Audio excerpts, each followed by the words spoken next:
Много е яко да работиш в радиото. Никой не те вижда. Може да ходиш небръснат на работа, несресан, горелив. Например, ако си жена, не е нужно да се гримираш. Пък ако си мъж, нищо не ти пречи, си се гримираш всеки ден. Изобщо може да си водиш както си искаш предаването. Вижте какво имам предвид.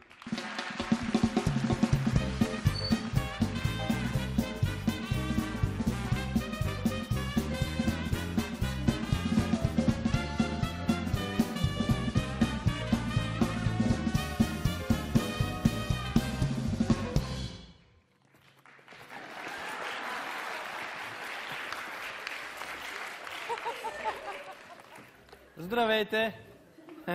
Здравейте, аз съм радиоводещия Дойчин Насков. Седнете! Здравейте! Здравейте! Не очаквах да сте така облечен. Заповядайте да ви го наглася, да ви е по-удобно. Не се притеснявайте, това е радио, никой не ни вижда така или иначе, как сме обличени. Настанете се удобно, седнете си. След 3, 2, 1...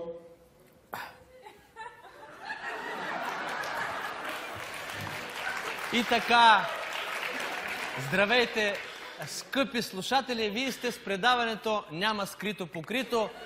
Аз съм водещия Дойчин Насков. Днес на гости ни е най-красивата жена политик Петрунка Събева.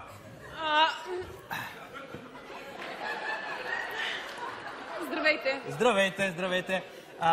Как ще коментирате обвиненията, че вашите аргументи за пенсионната реформа са много голи?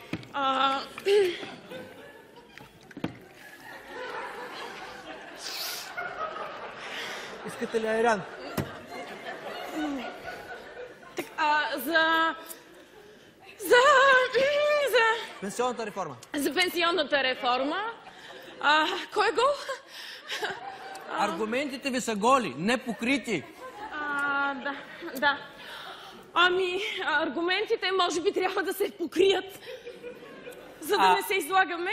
Не смятате ли, че всички, и по-скоро всичко, трябва да е видно за хората?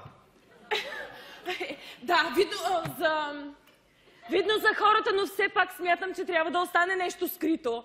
А не мислите ли, че с тази потайност бюджетът ще виси на косъм, ще се клати? Ама как ще... Не мислите? Значи, това най-много ме притеснява. Клатен... Заради това бюджетът трябва да е голям, твърд. Нали така? Да, трябва да е голям и твърд, ама да не си го бутаме в лицата.